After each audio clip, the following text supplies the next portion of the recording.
2. 신성한 것들의 수치스러운 기원.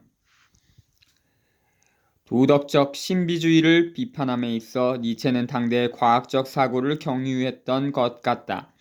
그가 볼 때 도덕적 세계는 실제 세계에 대한 전도, 즉 물구나무선 세계였다. 니체의 도덕 비판은 마르크스의 이데올로기 비판, 즉 세계에 대한 전도된 의식으로서의 이데올로기에 대한 비판과 통하는 것처럼 보인다. 모든 신성한 것, 신비화된 우상들을 햇볕 아래 드러내는 것, 그것이 계보학적 비판의 첫걸음이다. 각주 읽겠습니다. 바로 이 점 때문에 마르크스의 이데올로기론에 가해지는 비판처럼 니체 역시 해석 외부의 어떤 실제 세계를 상정하고 있는 것 아닌가 하고 비판받을 수 있다. 니체 스스로 자신의 도덕에 대한 비판이 다소 미숙했다고 느낀 것은 이와 관련된 게 아니었을까 생각해 본다. 그는 도덕의 계보에서 영국의 도덕사가 레를 비판하면서 자신이 너무나 인간적인을 쓰면서 레의 문장들을 마음속으로 부정했으나 그 방법이 다소 미숙하고 자유롭지 못했다고 했다. 계속하겠습니다. 그러나 우리가 잘 알고 있듯이 신성한 것들은 바로 그 신성하다는 이유에서 비판의 대상이 되기를 거부한다. 이를테면 기독교는 기독교에 대한 의심만 품어도 그것을 죄라고 규정했다. 그래서 신성한 것들의 수치스러운 기원을 드러내려는 계보학자는 니체의 말 맞다나 기꺼이 악의 쟁기지를 떠맡는다. 악의 쟁기지를 떠맡아야 한다. 그런데 니체가 라틴어로 쓴 수치스러운 기원이라는 말은 우리로 하여금 칸트를 떠올리게 한다. 실제로 니체는 이 단어를 쓰면서 칸트를 생각했을 것이다. 순수 이성 비판의 일판 서문에는 아주 흥미로운 언급이 나온다. 칸트는 우리의 지성이 알 수 있는 한계, 즉 경험의 세계를 넘어서 이성이 초월적으로 사용될 경우 형이상학적 독단에 빠질 수 있음을 경고했다. 그러면서 그는 개념들의 초월적 기원과 토대를 발견하려는 형이상학을 위선적 여왕이라고 비꼬았다. 그런 다음 고상하고 신성함을 가장한 이 여왕은 결국 경험이라는 자신의 천한 출생 배경을 감출 수 없다고 지적했다. 흥미롭게도 이 천한 출생을 언급하면서 칸트가 사용한 단어가 계보학이다. 이 점에서 니체의 계보학은 비판이라는 칸트 철학의 기획을 더욱 급진화한 것이라고도 볼 수 있다.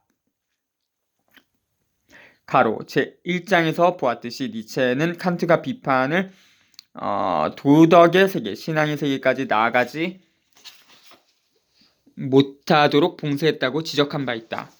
각주 읽고 넘어가겠습니다. 정복하고 낡은 경계석을 무너뜨리고 낡은 신성함을 전복한다는 점에서 새로운 것은 어떤 경우이건 악한 것이다.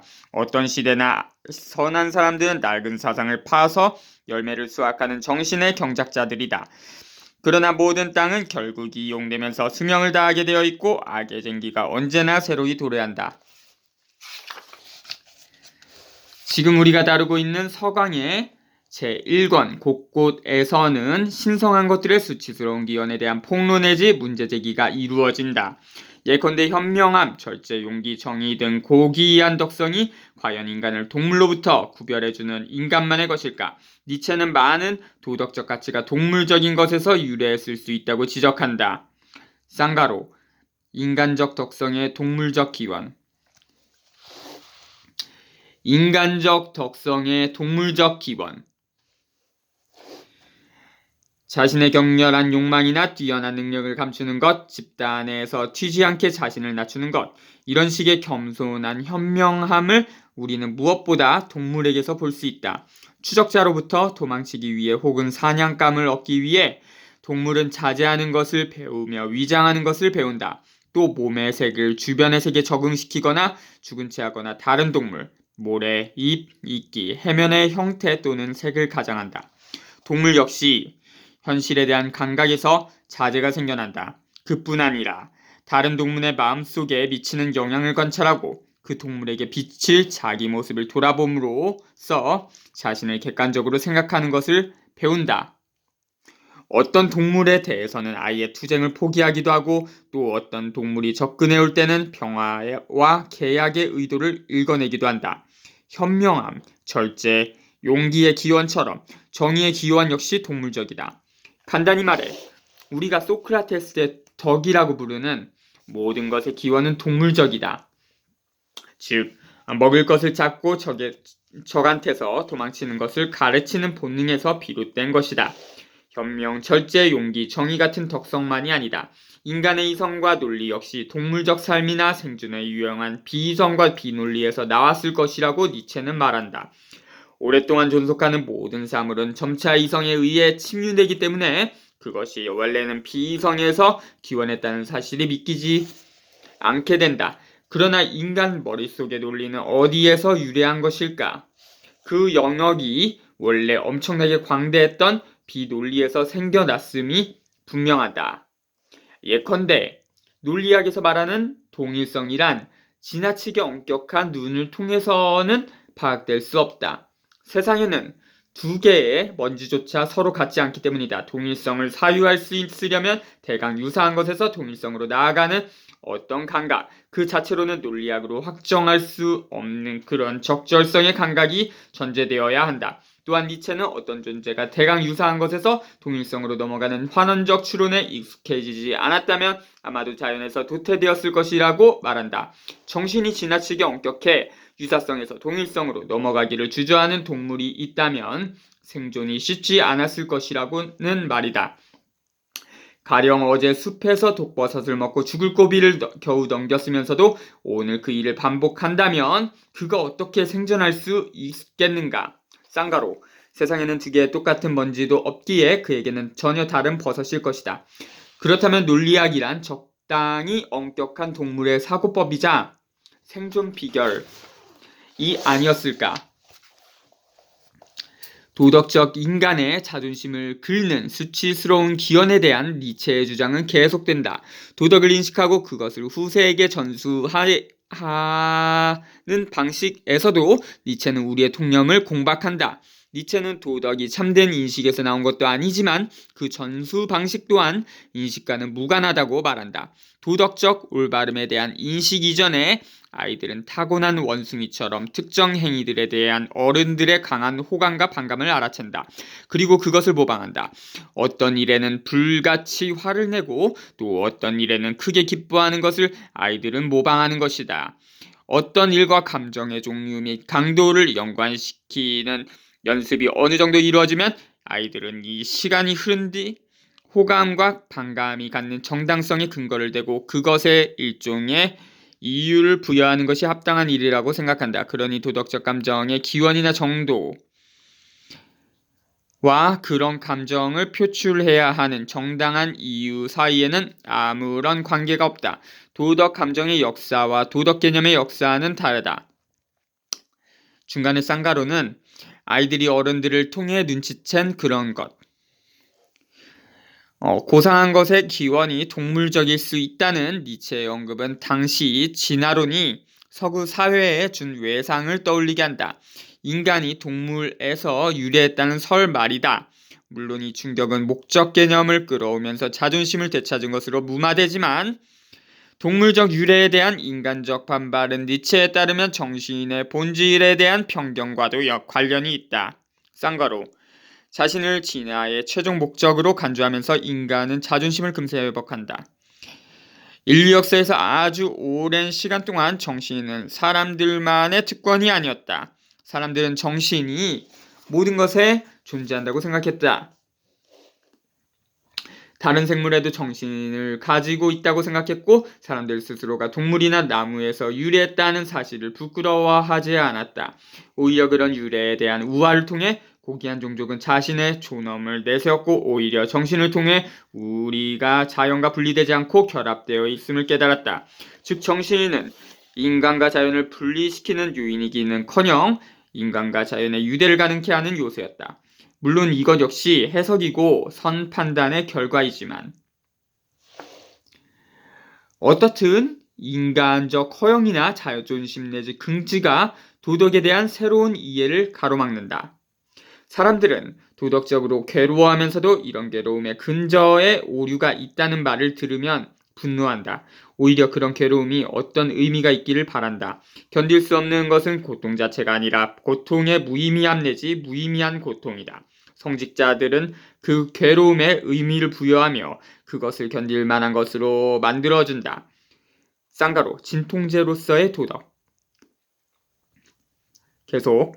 그래서 나중에는 차라리 괴로워하기를 바라며 그것을 각주 읽고 넘어가겠습니다.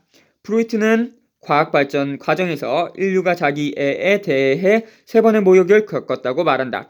하나는 코페르니쿠스로부터 온 것으로 지구가 우주의 중심이 아니고 그 크기가 상상 불가능한 우주의 체계의 아주 작은 부분이라는 발견이고, 다른 하나는 다윈이나 윌리스 등의 생물학적 연구에서 온 것으로 이들은 인간이 창조에 관한 특권을 가진다는 생각을 파괴해버렸다. 즉 인간은 단지 동물계에서 유래한 존재로서 자신의 동물적 본성을 제거할 수 없다는 사실을 인식시켜준 것이다.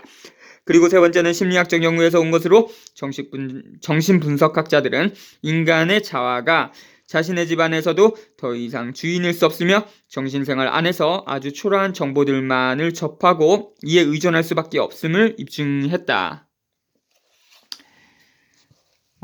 그래서 나중에는 차라리 괴로워하기를 바라며 그것을 통해 자신이 숭고해졌다고 느끼기를 원한다.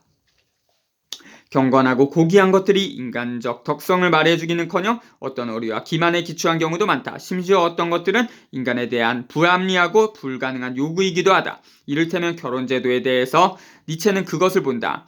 정열에 불타올라 사랑한 두 사람에게서 영원한 사랑, 영원한 정열의 의무를 지우는 결혼제도는 그 자체로 얼마나 정열의 본질을 거스른 것인가. 정열이 영원히 지속된다는 생각은 정열의 본질에 반한다. 잠깐 동안 불타오르는 헌신에 대한 열정에서 영원한 충실함을, 돌발적이고 이례적인 약속에서 영원한 의미를 창출해낸 제도들과 풍습들을 생각해보라. 그때마다 그런 계조를 통해 극히 많은 위선과 거짓이 생겨났다. 그것들은 인간적 덕성이 이기는커녕 모두 인간적인 것을 넘어서는 요구들이다. 이외에도 니체는 고상한 지식계급, 이를테면 성직자, 철학자, 예술가, 과학자 등의 관조적, 쌍가로 관상적, 사변적 삶이나 종교에 대해서도 그 수치스러운 기원을 폭로한다. 이들의 관조적 삶은 곧바로 행동하는 것에 불가능한 시대에 힘이 약해진 시대의 어떤 모호함 뒤로 숨는 하나의 기술이었다. 왠지 안에 뭔가를 갖고 있을 것 같은 느낌을 주는 것이다. 그래서 사람들은 이들이 약하다고 생각하면서도 두려워할 수밖에 없었고, 쌍가로 머릿속에 무엇이 있을까 불안한 머리, 쌍가로 닫고 이들을 은밀히 경멸하면서도 공적으로는 미신적으로 존경했다. 종교의 기원은 의견을 계시로 바꿈으로써 사상의 승리를 거두려는 자기 스스로도 속는 종교적 인간의 책략과 관련이 있다. 자기에게 벅찬 환희를 불러오는 하나의 가설 내지 의견을 신에게 돌리고 정작 그 자신은 생각의 주인인 신의 도구 내지 수단인 것처럼 낮추지만 사실은 자기 생각을 신의 것으로 만들므로써 어떤 비판이나 회의도 허용하지 않는 그런 절대적 승리를 거두려는 것이다. 니체는 도덕의 유래를 다룰 때 우리가 빠져들 수 있는 일반적 오류도 지적했다. 하나는 효용성에 의거한 추론이다. 우리는 어떤 것의 효용이나 기능을 증명하는 것으로 그 기원이나 발생을 증명했다고 착각할 수 있다. 이것은 마치 땅은 인간을 위해 만들어졌기 때문에 육지가 있다면 틀림없이 사람이 살고 있을 것이다 라는 콜럼버스의 추론을 떠올리게 한다. 콜럼버스는 신대륙에서 사람을 발견하자마자 자기 추론이 맞았다고 무릎을 쳤겠지만 그의 추론은 효용에 입각한 오류 추리의 한 예일 뿐이다. 다른 하나는 역사성을 망각한 추론이다. 이 경우 우리는 우리 시대의 감각이나 통념을 과거로 투사할 위험이 있다. 우리가 제1의 본성으로 알고 있는 것들이 사실은 제1의 본성을 대체한 제2의 본성임을 알아야 한다. 동일한 충동도 역사가 바뀌면 다른 의미를 갖게 된다. 누군가가 정의보다 차라리 복수를 선택할 경우 과거 문화의 척도로 볼 때 그는 도덕적이고 현재 문화의 척도로 볼 때 그는 비도덕적이다. 그래서 그리스인들의 시기심이나 희망에 대한 태도는 기독교인들의 크게 달랐고 분노에 대한 유대인들의 감각은 근대 유럽인들과 완전히 다른 것이었다. 여기까지 하겠습니다. 수고하셨습니다.